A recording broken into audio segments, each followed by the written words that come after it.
The massive chamber stretched out like a silver ball turned upside down.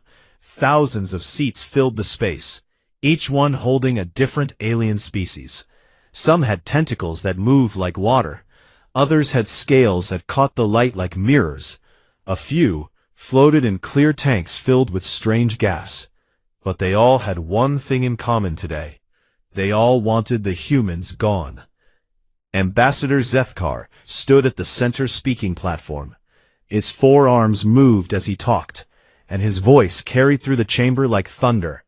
He was tall, even for his species, with skin that looked like polished stone. When he spoke, others listened. "Fellow members of the Galactic Federation," Zethkar began, his voice full of authority. "We have talked about this problem for 3 full cycles now. The humans have broken our peace agreements 17 times. They build weapons when we ask for peace. They explore space without asking permission. They refuse to follow our rules." Murmurs of agreement rippled through the chamber. The Valthari delegation clicked their claws against their seats. The gas-breathing Nefek made bubbling sounds that meant yes in their language. Even the peaceful Harmony Collective, who almost never voted to hurt anyone, nodded their flower-like heads. Ambassador Sarah Chen sat in the human section, which looked very small compared to all the other delegations. She was the only human in the chamber. Her dark hair was pulled back simply, and she wore a plain blue uniform. She looked calm, almost peaceful, as she listened to Zethkar list all the reasons why humanity was dangerous. "They have warships," Zethkar continued, his voice getting louder. "Not defense ships, not patrol vessels, warships, built for one purpose only, to fight and destroy. What peaceful species needs such weapons?" The chamber erupted in worried chatter. Sarah noticed that Zethkar did not mention that every single one of those warships was currently defending trade routes from pirates, or protecting colony worlds from raiders that other species could not stop. "They expand too quickly," Zethkar went on. "In just 200 cycles, they have spread to 47 different systems. They do not ask permission. They do not wait for approval. They simply go where they want to go." Again, he did not mention that humans had only settled on empty worlds, or that they had saved 6 different species from extinction by giving them new homes when their own worlds died. The Hegemony Ambassador raised all 4 arms for silence. But the worst crime is their refusal to submit to proper oversight. When we ask them to limit their technology, they refuse. When we demand they share their military secrets, they refuse. When we require them to follow Federation command structure, they refuse. This is not the behavior of a peaceful member species. Sarah almost laughed at that. The Federation wanted humans to give up every advantage they had, to become helpless and dependent like most other species. She had tried to explain many times that humans shared their technology freely, just not their weapons technology. But the Federation wanted everything. "The solution is simple," Zethkar announced. "We must vote to remove Earth from the Federation. All human ships must return to their home system within 30 standard days. We will place an energy barrier around their star system. No ship gets in, no ship gets out. The human threat will be contained." The chamber fell silent. This was the moment everyone had been waiting for. The vote that would decide humanity's fate in the galaxy. All those in favor of Resolution 847B, the banishment of Earth and containment of the human species, please register your vote now. Lights began appearing throughout the chamber. Green lights meant yes, they supported the banishment. Red lights meant no, they opposed it. Sarah watched as green light after green light appeared. The Hegemony delegation showed solid green. The Trade Consortium was green. Even the peaceful species were voting green. Sarah looked at her own voting panel. She pressed the red button without hesitation. A small red light appeared in the human section, the only red light in the entire massive chamber. The voting continued for several minutes, but the result was clear from the beginning. When it ended, the large display screen showed the final count. 847 votes for banishment. 1 vote against. Zethkar smiled, showing teeth like white daggers. Resolution 847B passes. Earth is hereby expelled from the Galactic Federation, effective immediately. The chamber erupted in cheers and celebration. Species that had barely spoken to each other in decades were congratulating one another. The human problem was solved. The galaxy was safe. Sarah stood slowly and walked to the speaking platform. The chamber gradually grew quiet as delegates noticed the human approaching. When she reached the center, she looked around at all the faces, some pleased, some worried, some simply curious. Distinguished delegates, she began, her voice clear and steady. The Federation has made its choice. I respect that choice. Humanity will comply with the banishment order. This surprised many in the chamber. They had expected anger, or begging, or threats. Instead, the humans seemed almost calm about being thrown out of the galaxy. All human vessels will return to the Sol system within the required time frame, Sarah continued. We will not resist the placement of the energy barrier. We will accept our isolation. Zethkar frowned. This was too easy. He had expected the humans to fight this decision. Sarah smiled then. Not a sad smile, but something else. Something that made a few of the more intelligent delegates feel suddenly uncomfortable. However, she said, I think there may be some confusion about what this vote actually accomplished. The Federation voted to banish Earth. You voted to quarantine the Sol system. But I want to make something very clear. You did not vote to banish humanity. Before anyone could ask what she meant, Sarah gave a small bow to the assembly. The Federation has made its choice. Now humanity will make ours. Good day, distinguished delegates. She turned and walked out of the chamber, leaving behind a room full of confused aliens who were just beginning to realize they might not understand humans quite as well as they thought they did.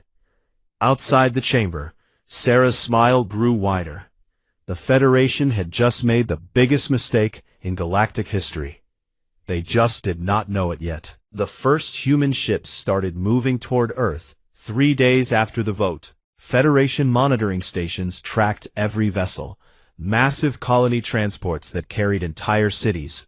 Sleek research ships, cargo haulers that moved goods between worlds, and the feared human warships that had caused so much worry. Admiral Kress of the Federation Defense Force watched the displays from his command center.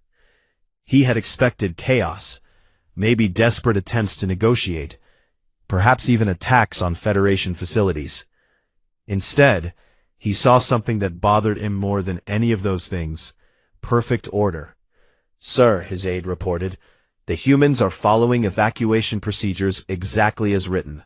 They're moving in organized groups, following approved routes, and maintaining proper spacing between ships.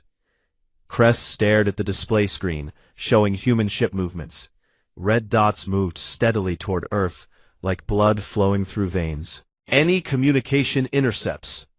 That's the strange part, sir. They're barely talking to each other. Just basic navigation and safety updates. No complaints, no arguments, no panic.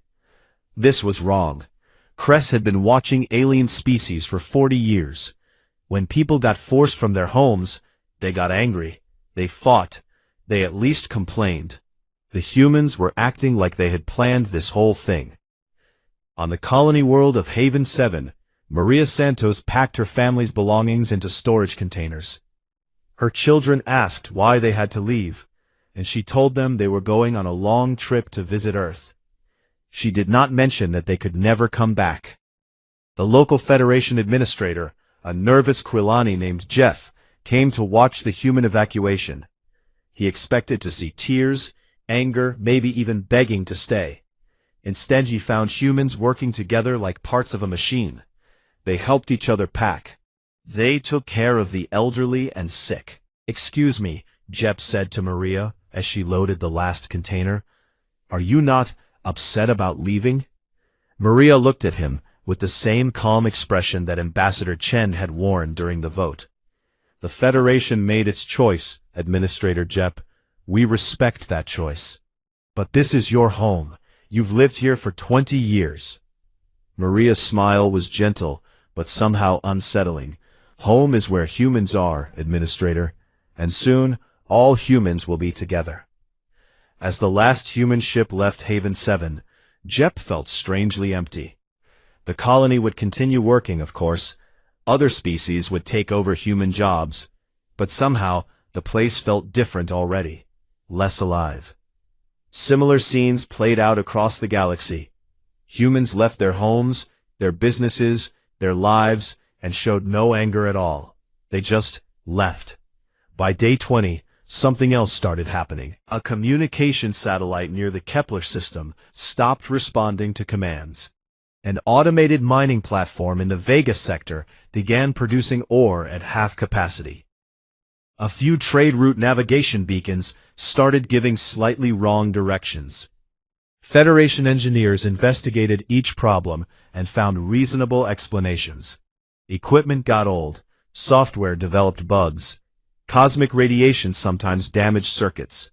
These things happened all the time, but they were happening more often now. On day 25, the last human ship entered Sol system. The Federation's greatest engineering project began immediately, an energy barrier that would surround the entire solar system. 50 different species contributed technology and resources. It was beautiful work, invisible but stronger than any physical wall. The barrier was finished on day 30, exactly when the banishment period ended. Earth and everything around it disappeared behind an impenetrable wall of energy. Scanners could not see through it. Radio waves could not pass it. Nothing could get in or out. The Federation celebrated. The human threat was contained. That was when the real problems started. 2 days after the barrier was completed, the main communication network linking the Federation capital to the outer colonies failed completely. Not just damaged, gone. Engineers found that the quantum relays had simply stopped working, as if someone had turned them off. A week later, the automated defense systems protecting 3 major trade worlds shut down without warning. Pirates attacked 2 cargo convoys before defense fleets could respond. After 2 weeks, food production systems on 12 agricultural worlds began failing. Not broken equipment. The artificial intelligence systems that managed crop rotation, weather control, and harvest scheduling just stopped working properly. Federation engineers worked frantically to fix each problem. They found something disturbing in every broken system. The core programming, the basic code that made everything work, had human fingerprints all over it. Not just human designed, that would have been obvious. The code looked like it belonged to other species. It followed other species' programming languages and design philosophies. But when engineers looked deeper, they found clever tricks and elegant solutions that only humans used. It's like they hid their work inside our work, explained Chief Engineer Voss to the Federation Council. We thought we were using hegemony navigation systems, but the core algorithms came from human mathematics. We thought our communication networks used collective harmony protocols, but the compression technology was human-designed. Council member Zethkar felt the first stirrings of worry. Are you saying humans sabotaged our systems? No, sir. That's the problem. The human code isn't breaking our systems. Our systems are breaking because the human code isn't there anymore. The room fell silent as the implications sank in. For decades, humans had been quietly improving every piece of technology they touched. They had made Federation systems work better, faster, more efficiently.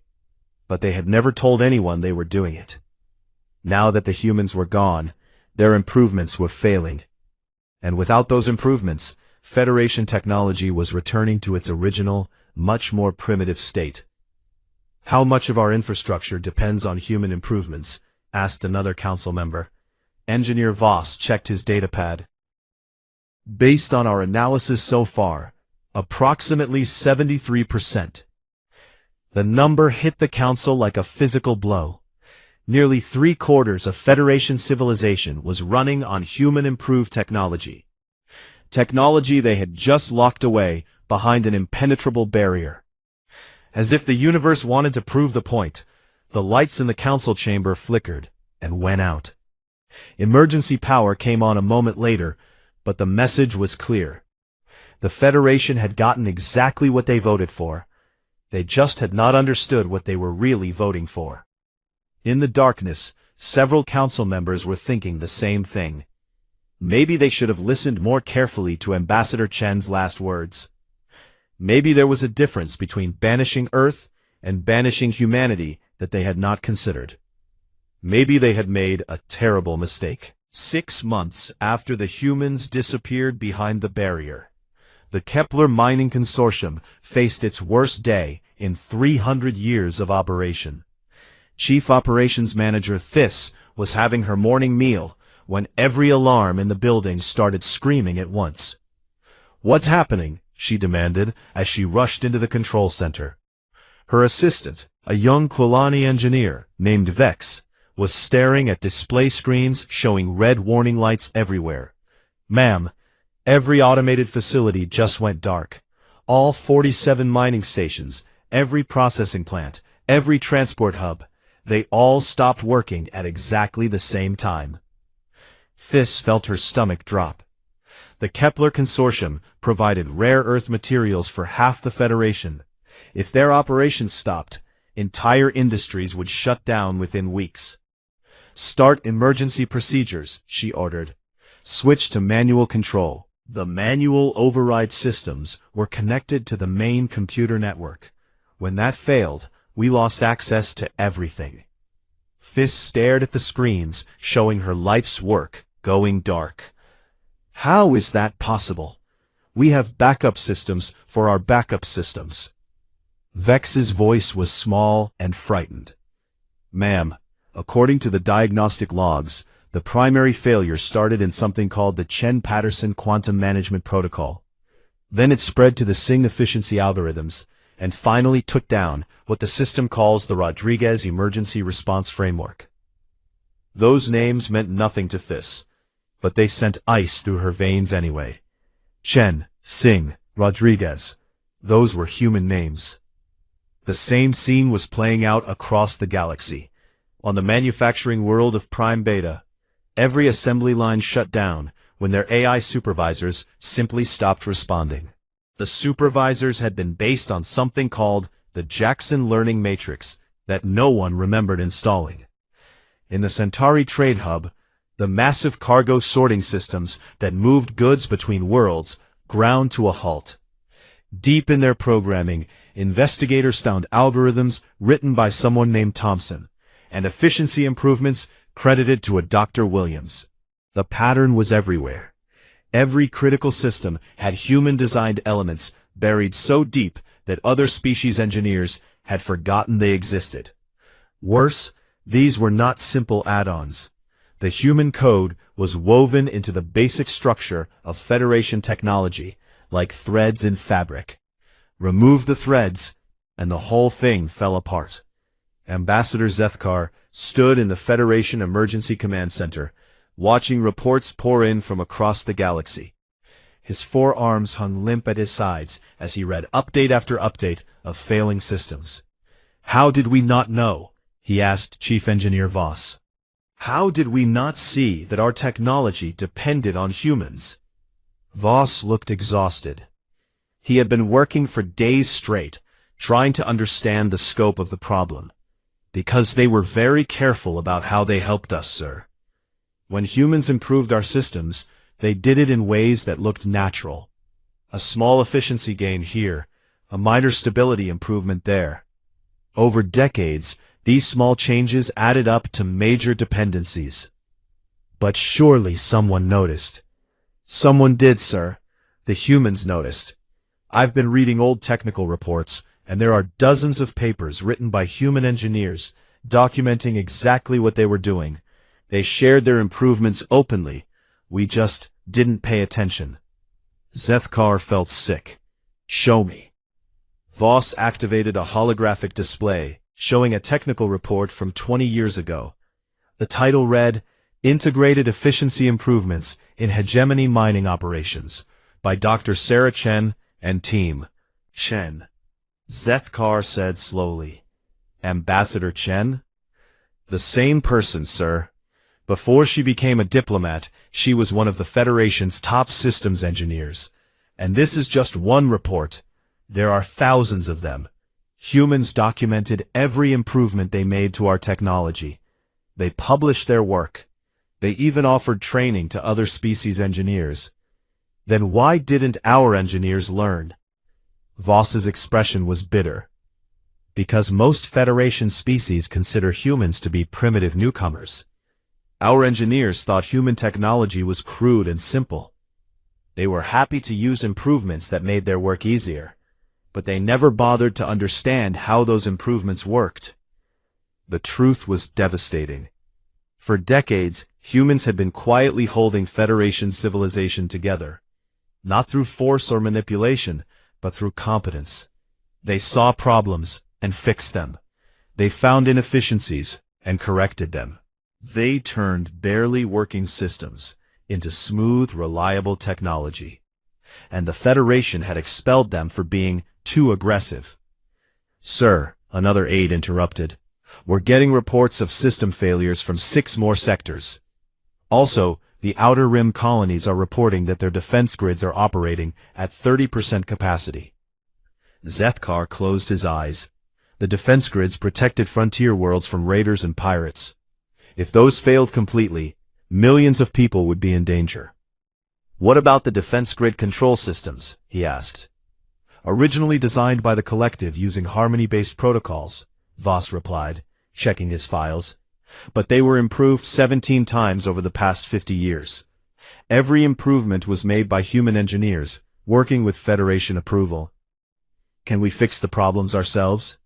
We're trying, sir, but human engineering is different. They don't just solve problems. They solve problems in ways that prevent other problems from happening. Their code is incredibly elegant and efficient. Our engineers can barely understand it, let alone replicate it. As if to prove the point, the lights in the command center flickered. The backup power systems kicked in, but they were louder and less stable than the primary systems had been. Sir, Vex's voice came through the communication system. We've managed to get one mining station back online using pre-human technology. But it's operating at about 20% of previous efficiency, and the processing quality is terrible. That was the real problem, Zethkar realized. Federation species had not just become dependent on human technology. They had become used to human-level quality and efficiency. Going back to their old ways of doing things felt like going backwards in time. Have we tried contacting Earth? He asked. We can't, sir. The barrier we installed blocks all communication both ways. We would have to shut down a section of the barrier to send a message. Zethkar stared at the reports of failing systems spreading across the galaxy. The Federation had built the strongest prison in galactic history to contain the humans. Now it was keeping them from asking for help. Sir, another aide said urgently, we're getting emergency signals from the medical stations in the Vega system. Their life support systems are failing. They need immediate assistance or patients will die. The weight of the situation hit Zethkar like a physical blow. People were going to die because the Federation had been too proud to see how much they needed the humans they had just banished.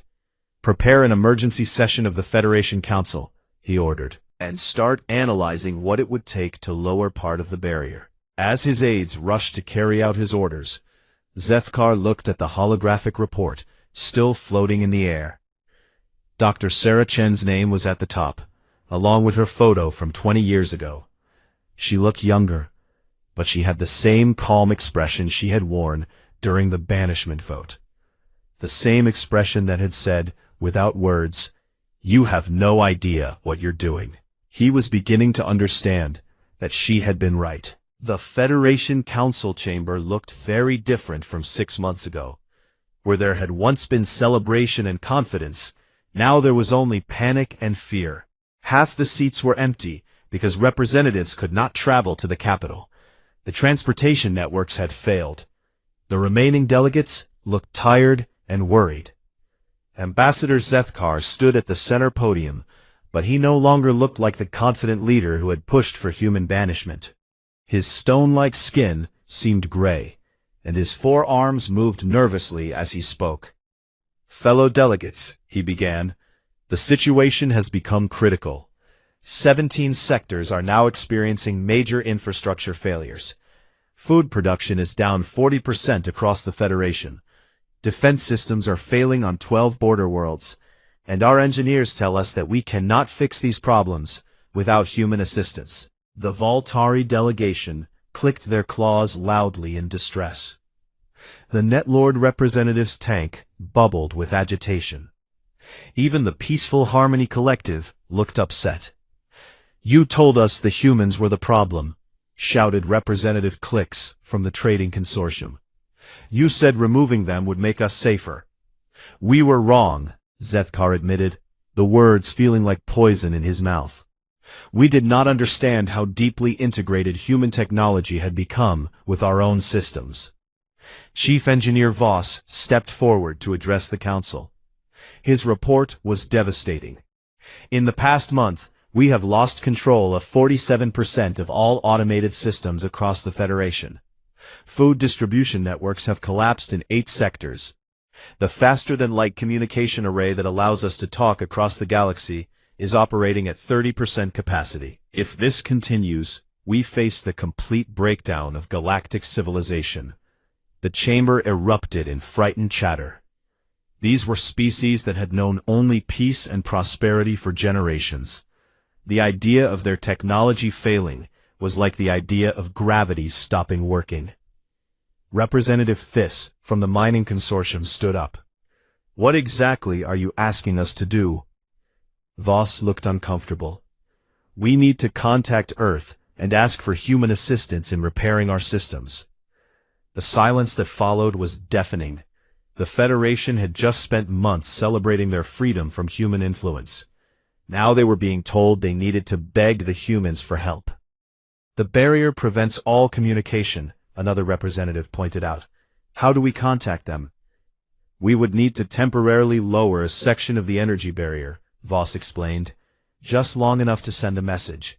Lowering the barrier meant admitting that the quarantine had been a mistake. It meant swallowing their pride and asking for forgiveness from the species they had just banished. But as reports continued to come in of failing systems and growing chaos, the choice became clear. The Federation could maintain their pride and watch their civilization collapse, or they could admit their mistake and ask for help. The vote to temporarily lower the barrier passed by a narrow margin. 3 days later, Federation engineers carefully shut down a small section of the barrier around Earth's solar system. It was like opening a tiny window in a massive wall. Immediately, they sent a priority message toward Earth. "This is the Galactic Federation Emergency Council to Earth Government. We need to discuss urgent infrastructure problems affecting Federation space. Please respond immediately." The response came back so quickly that the Federation engineers jumped. They had expected to wait hours or even days for Earth to receive and answer their message.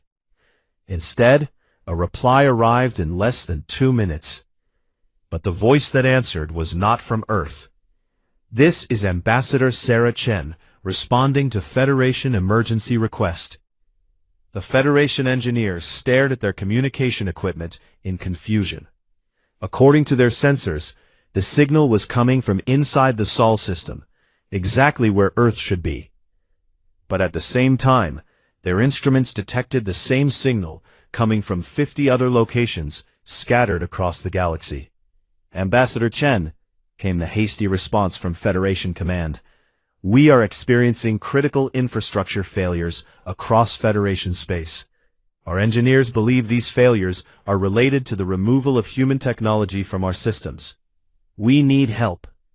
Chen's response was calm and patient, as if she had been expecting this conversation. I understand. The Federation is having some technical difficulties. Before we discuss solutions, I think there may be some confusion about the current situation that needs to be clarified. What kind of confusion? The Federation voted to banish Earth from galactic civilization. You voted to quarantine the Sol system. The barriers you built successfully contain the planet Earth and everything around it. But there seems to be some misunderstanding about what that vote actually accomplished.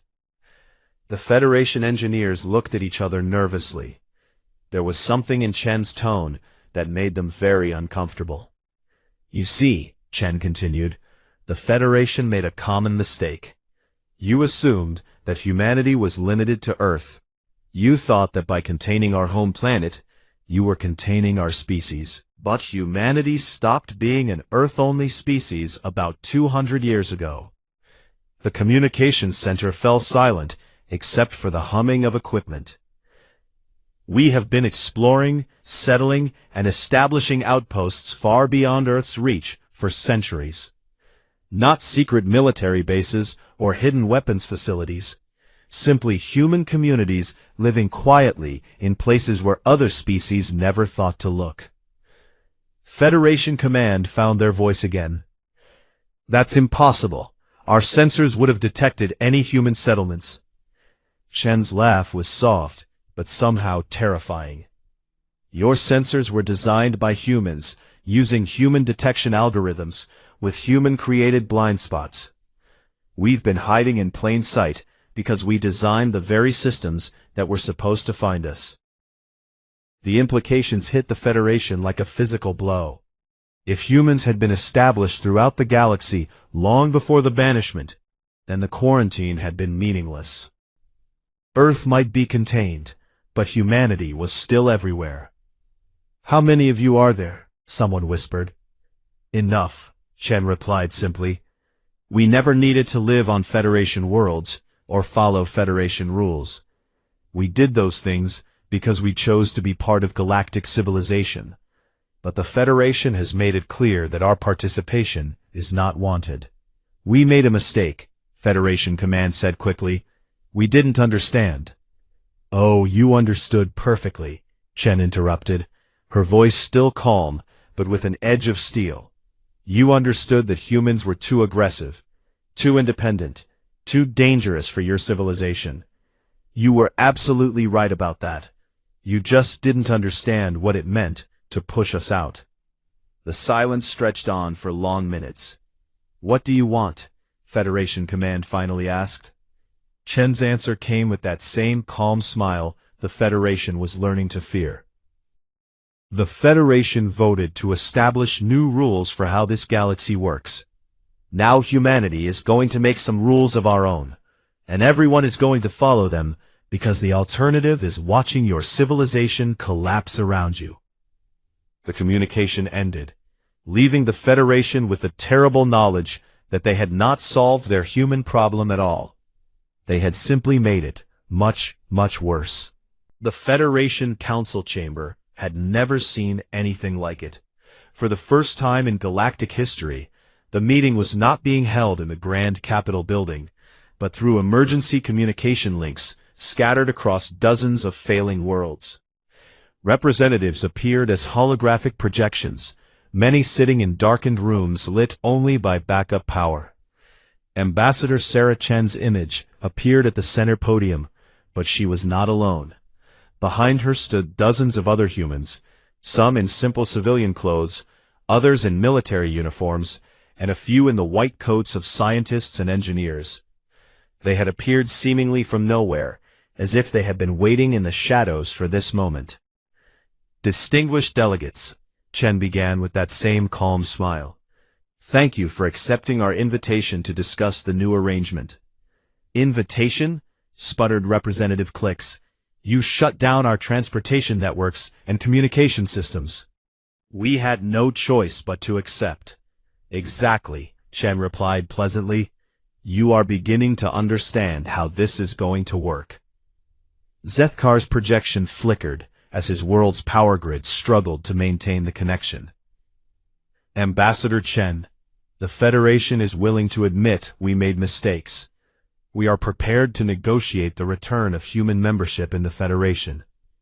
Chen's expression did not change, but somehow the temperature in every room seemed to drop several degrees. I think you still do not understand the situation, she said. The Federation voted to banish Earth. That vote stands. Earth remains quarantined exactly as you decided. But humanity was never asking to rejoin the Federation. She gestured to the humans standing behind her. Let me introduce some people you should have met long ago. Dr. Martinez, who has been running the agricultural systems that feed half your populations from a hidden facility in the Andromeda region. Commander Jackson, whose teams have been protecting your trade routes from pirates using ships you never knew existed. Professor Lee, who designed the quantum communication networks that let you talk across the galaxy from her laboratory in a system your maps don't even show. Each human stepped forward as Chen said their name, and each one looked at the Federation delegates with the same calm, patient expression. It was the look adults gave to children who had finally realized they were in trouble. For 2 centuries, Chen continued, humanity has been the backbone of galactic civilization. Not because we asked for control, but because no one else was capable of handling the complex problems of maintaining a galaxy-spanning civilization. We fixed your technology, defended your worlds, solved your crises, and kept your people fed and safe. And you hid all of this from us, accused another representative. We hid nothing, Chen replied firmly. Every improvement we made was documented. Every system we designed was explained. Every problem we solved was reported. You simply chose not to pay attention because you thought humans were primitive newcomers who had nothing important to offer. Professor Liu stepped forward. I published 47 papers on quantum communication improvements over the past 30 years. Each paper was submitted to Federation scientific journals. Each one was ignored because the reviewers decided that humans could not possibly understand advanced physics. Commander Jackson spoke next. My fleet has been fighting pirates and raiders for 20 years. Every action was reported to Federation Defense Command. The reports were filed away and forgotten, because human military doctrine was considered too aggressive to be worth studying. The pattern was clear and humiliating. The Federation had been saved by human competence, while simultaneously dismissing humans as unworthy of respect. What do you want from us? Zethkar asked quietly. Chen's smile became warmer, but somehow that made it more frightening. We want to formalize an arrangement that has already existed for 200 years. The Federation will continue to exist exactly as it has been. Your species will continue to live on your worlds, manage your local affairs, and maintain your cultures.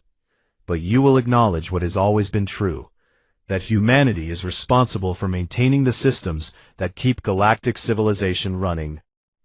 You want us to become your subjects, accused Representative Fiss. You already are our subjects, Chen replied with devastating simplicity. You have been for decades. The only difference is that now you know it. Thousands of tiny lights appeared, scattered across every sector.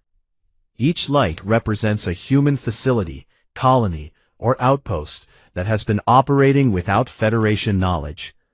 Some are research stations developing new technology.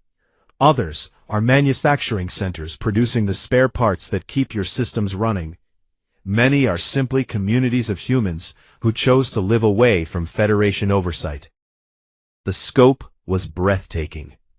Humans had built a parallel civilization alongside the Federation, invisible but essential. The terms are simple, Chen continued. Humanity will continue to maintain, protect, and improve galactic civilization. In return, the Federation will provide resources, labor, and cooperation as requested. You will follow human guidance on matters of technology, defense, and large-scale infrastructure. And if we refuse? Asked another delegate. Dr. Martinez answered that question. Then you go back to managing your own affairs, with your own technology. No human assistance, no human improvements, no human protection. Your civilization returns to the level it was at before we started helping you. The delegates looked around at their failing communication systems, their darkened chambers, and their dying technology. They had seen what life without human assistance looked like over the past 6 months. It was not a pleasant future. "This is extortion," someone protested weakly. "No," Chen corrected gently. "This is reality. For centuries, your species have been free to develop your own technology, solve your own problems, and protect your own worlds. You chose not to. You chose to rely on human solutions to human problems. Now you face the consequences of that choice." She paused, letting the weight of the situation sink in. "The Federation voted to banish Earth because you found human independence threatening. You were right to be concerned. Humanity is independent. We do not need your permission to exist, your approval to act, or your cooperation to survive. We helped you because we chose to be part of galactic civilization, but that choice was never permanent." The chamber fell silent, except for the humming of struggling equipment. "The good news," Chen said, her expression becoming genuinely warm for the first time, "is that we still choose to be part of galactic civilization. Humanity has no desire to rule over other species or destroy the Federation. We simply want recognition for what we do and authority to do it properly." "What does that mean in practical terms?" Zethkar asked. Commander Jackson answered. "It means human ships will patrol Federation space openly, instead of hiding from your sensors. Human engineers will work on your systems with full authority to make necessary changes. Human colonies will be acknowledged and included in galactic maps. And when humanity says something is necessary for galactic security or stability, it gets done without debate. You will be benevolent dictators," observed Representative Klix. "We will be competent administrators," Chen corrected. "Just as we have been for 200 years. The only change is that we are no longer hiding it." Over the next several hours, the details were worked out. Human technology began coming back online across the galaxy, as hidden facilities revealed themselves and started transmitting repair instructions. Food production resumed. Communication networks stabilized. Defense systems powered up. Within a week, Federation space was running more smoothly than it had in months. The difference was that now, everyone knew who was really in charge. Earth remained quarantined, exactly as the Federation had voted. But humanity was everywhere else, no longer hiding their true capabilities or pretending to be junior partners in galactic civilization. The Federation had gotten exactly what they voted for. They had banished Earth and removed humans from their official membership. They just had not understood that doing so would reveal how dependent they were on the humans they had rejected. As Ambassador Chen had said during that final vote 6 months ago, the Federation has made its choice. Now humanity has made ours. The galaxy was learning to live with the consequences of both decisions. And in the end, everyone had to admit that human rules worked better than Federation rules had ever worked, even if they were no longer allowed to pretend they had any choice about following them.